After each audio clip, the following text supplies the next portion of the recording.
রাজনৈতিক দল যেই আসুক, মিলাদুন্নবী সব সময় থাকবে।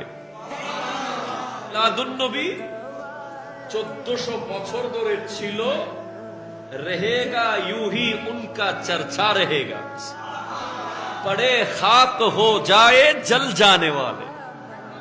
চর্চা চলতে থাকবে। সরকার পাল্টাবে, ক্ষমতার মসনদ চেঞ্জ হবে।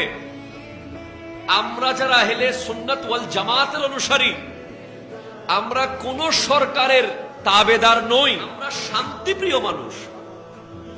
এজন্য 1000 বছর আগে আমার নবীজি বলেছেন যে ইন্না বনি ইসরাঈলা তাফাররাকাত আলা সিনতাইন ওয়া সাবঈন মিল্লাতান সাতাফতারিকু উম্মতি আলা 73 মিল্লা কুল্লুহুম ফিন নার ইল্লা মিল্লাতান ওয়াহিদা। ক্বালু মান হিয়া ইয়া রাসূলুল্লাহ?